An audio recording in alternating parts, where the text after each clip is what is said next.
I felt that every child not only should be a professional musician, but should have those skills, regardless of whether they went into music. And when I went to Baltimore, it was clear, especially looking at the demographics, the city's almost 70% African American, and out of 90 musicians, there was one musician of color. And how could I possibly impact that moving forward? And so I decided to get involved for the long haul. And I really expected not to see too many results for a couple of generations. I thought it would take a while. But our first graduating class of orchids, we've worked with them for 10 years. They started in first grade, are phenomenal. I mean, they're amazing. And we just got, one of the girls just got her first college acceptance letter, becoming the first person in her family ever to go to college. And this will be the case for most of the kids. Amazing. Should we just see this video, and seeing is believing? So let's have a look at the video. My father took me to a concert and I saw Leonard Bernstein. He came out and he started talking to us about the music, and then he turned around and he was jumping around and having fun. Just like I was. Yep. And I thought, oh, that's it. I can be the conductor, because it just seemed so joyous.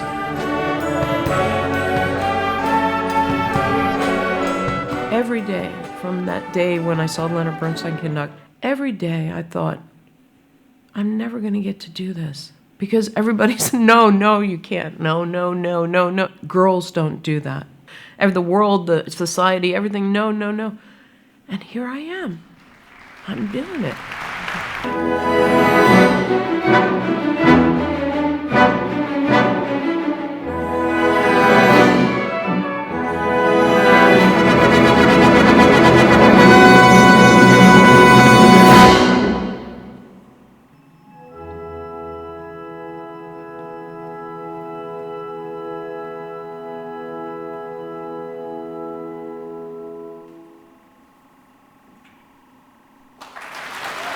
I get up every day and I think, I can't wait to study. I can't wait to conduct the orchestra. Every day for me is like, that Christmas when you couldn't wait to get up as a kid, 5 a.m., I gotta see what Santa brought me. I feel that every single day. My goal in life now is to try to give that joy to as many young people as I can.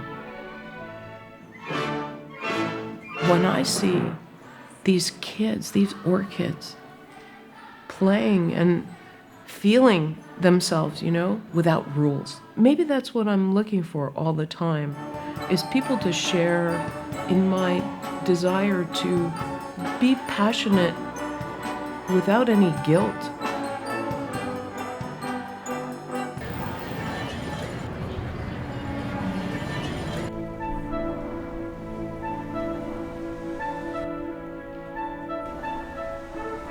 When Marin decided to start Orchids, she didn't say, let me go someplace easy. She said, tell us where the toughest environments would be. Tell us where the kids who need orchids, who don't have any sort of instrumental program in the school district, and they went there. And there are not a lot of people who would do that. Orchids! I'm so proud of this program, I really am. It's gonna help our youth and make them better people going down the road. That should make everybody proud. I think it's transformational, and you just see it when you see the students. I saw thousands of kids come into the concert hall who got to see someone like themselves do something that they love. Perfect. I wanted to welcome you all here and thank you for your support. This is a celebration not only of 10 years, but it's a celebration of possibility. When we set the bar high for young people, look what they can achieve. I love this piece. Want to play it a little bit? Play a little bit. Okay. A little higher, thank you.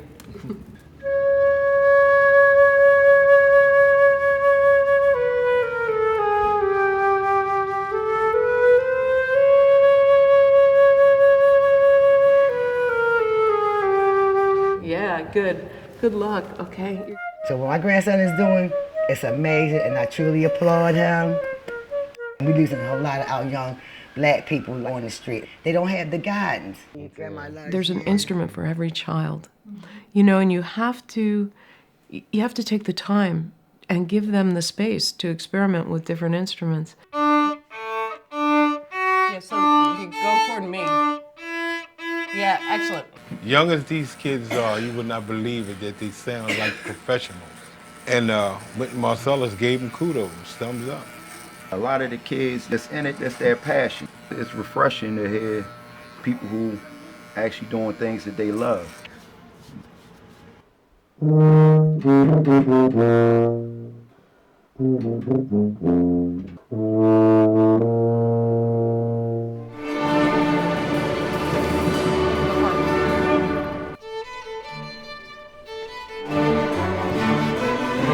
I never thought that my kids would have this opportunity, and it has helped them so much. You know, people said, you can't do this. Same thing they said to me.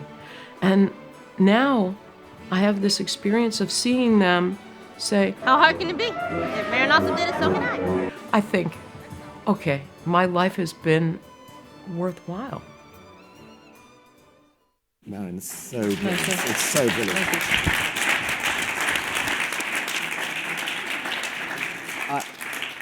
It just fills you with kind of optimism seeing that, and you think every child should go through that. But listen, you know, to set that up in Baltimore the way you did, you have to convince education authorities, you have to convince parents that this is where you have to convince the kids this is for them.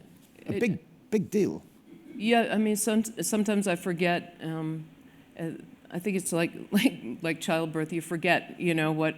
Thank heavens you forget that part, you know. But the developing the program was quite tricky because, but it was a lot of it was inspired by my last visit to Davos in 2006, and I ended up somehow on a panel to discuss philanthropy. I thought, wow, they really, they must have, you just picked the wrong name for this one. But you know, I was sitting there with people who really could impact the world. And they were talking about leveraging their donations to challenge other people to match them. And I thought, well, okay, I can do that. And I had just received the MacArthur Award. So I thought, okay, I can take this money and use it in a healthy way. But that wasn't the challenge, finding the money, actually. The hardest thing was trying to get everybody on board. When I told the musicians, I said, you know, I have this great idea that we should all mentor a child in the neighborhood. And really, I was like bombing at a nightclub, you know. I mean, they were so uninterested in this idea. And then I said, I thought I'd just cap it off, but I said, and I really would love 100% participation and no compensation. 100%? Yes, but it didn't go well. And so then it started a dialogue, though, which was really interesting. I mean, for me, dialogue is sometimes maybe a more important step than anything else. And we started talking about why it was such a bad idea. And I found that really fascinating because, I mean, it ranged in things, you know, we don't know how to teach kids to where would we park. I mean, you know, you can't imagine. Yeah. And but I started, it was great. And every issue that was brought up, I tried to listen to and take into consideration, and we'd work it through. And so for 1 year, we talked about it, 1 whole year. And then I went back to the musicians and I said, well, listen, I have some really great news for you. I've worked through all of the issues you've had, and funding, of course, was a big issue. And I said, and I'd like to fund it. And so we're all set to go. I don't think they were really thrilled either then, but what we decided was to try it as an after-school program based in one school. And we started with 30 kids, and we had no idea if the parents would be interested in having their kids do this, but it started every day from 3 to 6 after school. And of course, it was a place for their kids to go that was safe. It was free child care, basically. And from there, of course, and then our first school closed down after a year. Schools closed very frequently in Baltimore because of the nature of families moving in, moving out. And then we had to relocate, so we went to another school. And we've been there now for the duration.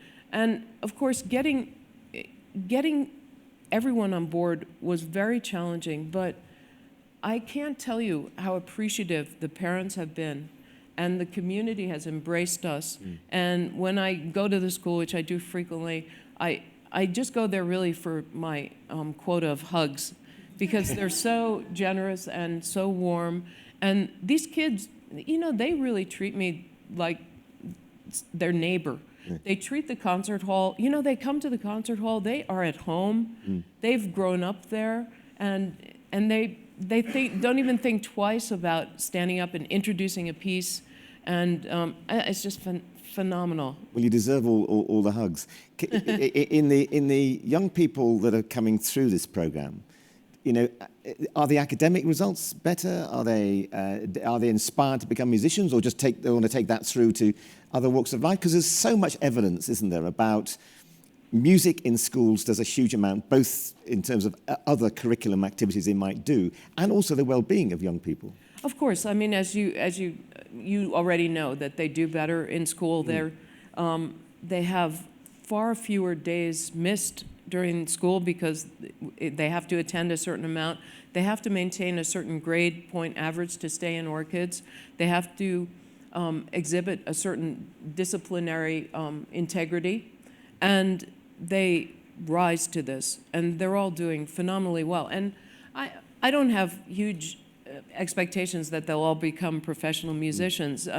But now when I ask them, you know, so what do you want to do?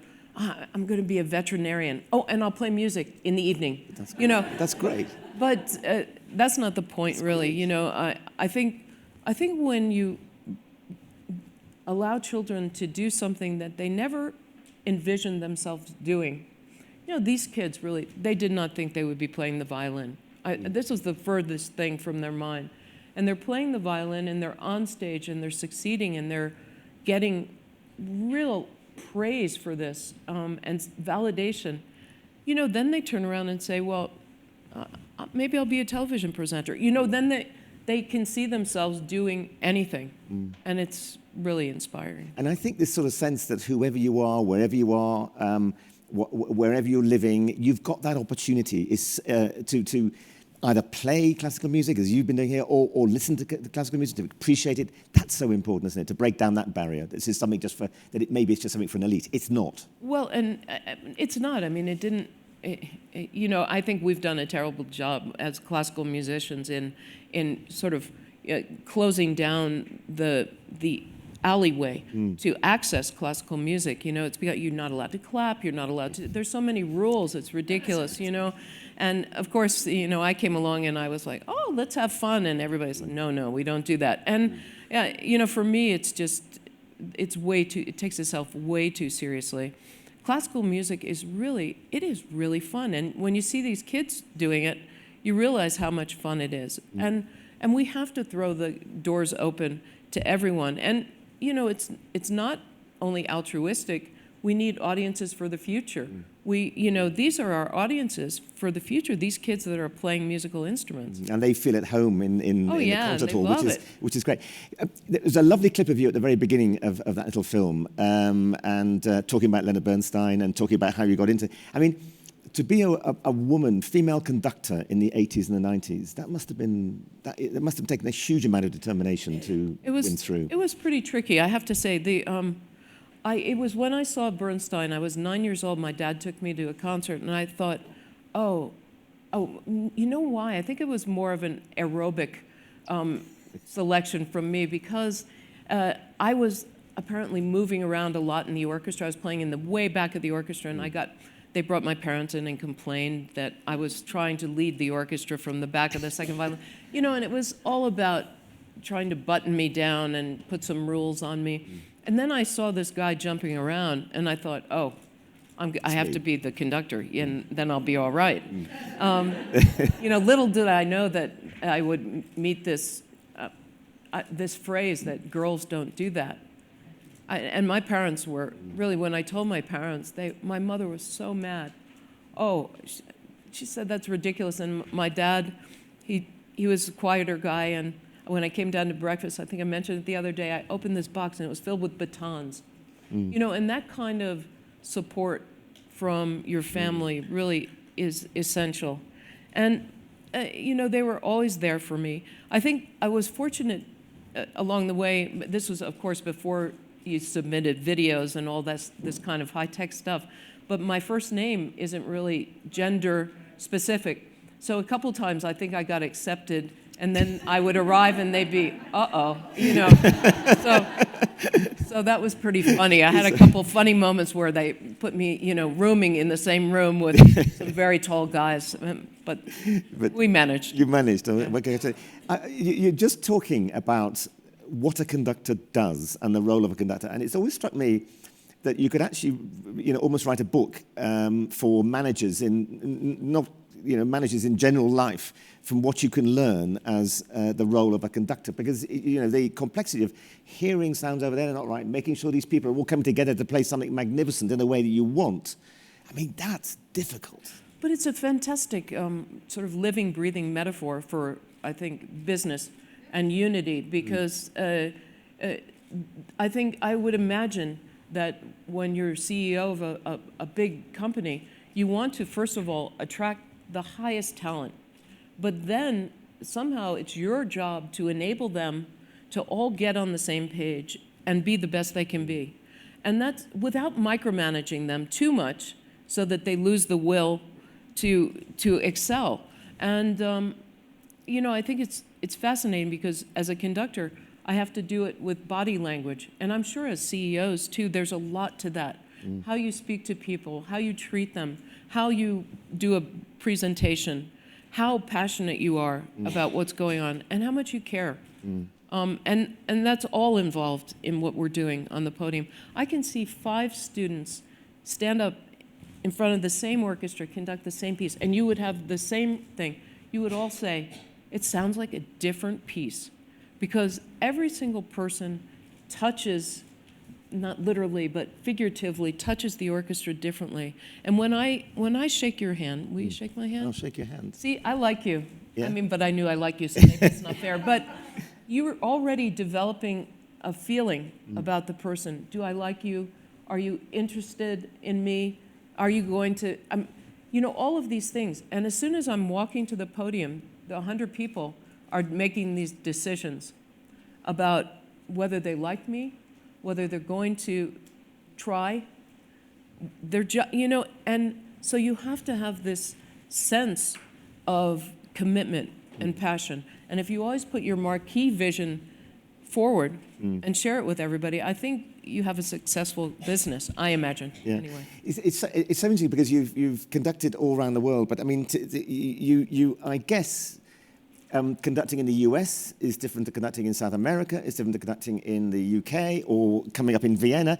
I mean, chatting to you earlier on, you were saying it's quite interesting because in the orchestras you get a kind of a prism of what national characters are like. I mean, I'm sure we'll be too polite to go into the different characteristics of it. Yeah. But you've got to judge those things when you're, But I imagine it's also similar to when one has to travel for business and you have to adapt to a different environment, whether it's a different culturally or just, I mean, it's so fascinating to me. I mean, let me give you an example. When I go to Japan and I conduct, and the orchestra comes so well prepared. And when I stop to rehearse something, I can actually hear myself breathing. You know, there's such discipline and such quiet. When I conduct in Italy, I mean, really, I can't even get their attention. It's like, okay. Or when I work in Germany, they have such a long rehearsal period because that's the way they work there, you know, that they don't really even pay any attention to me until and they don't want to be let go early.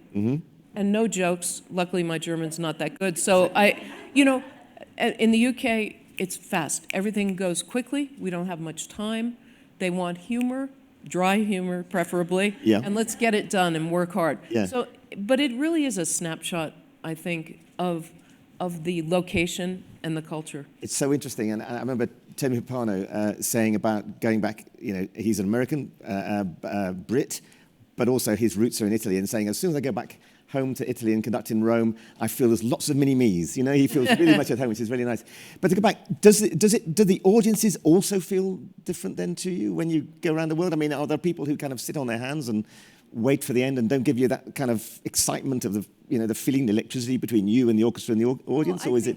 Yeah, I don't know. I think audiences are more, they're more similar than they are dissimilar. Is that, yeah. But maybe, the audiences in Brazil are a lot of fun, though. They're not afraid to jump up and scream and things like that. And my audience in Baltimore, there are a lot of whistles and catcalls. I like it. Yeah. I want them to be themselves and be raucous. And if they need to be polite, that's okay too. Now, you've done a lot to help other women succeed in conducting. How has that developed, and how do you think the environment for women conducting is changing, and changing for the better, I hope? Well, and I assumed naively, I think, that a lot of women would be right behind me. And then, I was busy with my own stuff, and at 5 years I looked around, I thought, where is everybody? 10 years, 15 years, 20 years, 20. I thought, okay, it's getting a little bit lonely. And if I don't try to change this landscape, really, who else is going to do it? So I decided to start a fellowship for women conductors in 2002. And we've had about over 20 recipients, and they're all doing phenomenally well. The most important thing about it, I think, is that I wanted to give women an opportunity to make mistakes. See, for me, if you only have one opportunity, you really can't afford to make a big mistake. So you can't, and you have to also understand that with conducting, you don't even have an instrument unless 40 people come over to your house, which is unlikely. So when you go up to conduct an orchestra, it's often the first time you're practicing. So there's so many variables, and it's really essential, I think, to be very successful, to have the widest berth to make some mistakes and experiment. And so that's what I've tried to do for all of these fellowship winners, is create specific opportunities for them that are protected, that I'm there and I can kind of manage things. Because I conducted many orchestras as the first woman to do subscription concerts in Los Angeles, La Scala, Philadelphia, and especially in the United States. I was quite young. And I have to say, I think it went fairly well, but I didn't return for a decade. I wasn't invited back. And that's because I really wasn't experienced enough yet. I didn't have the chances that I needed to get that experience.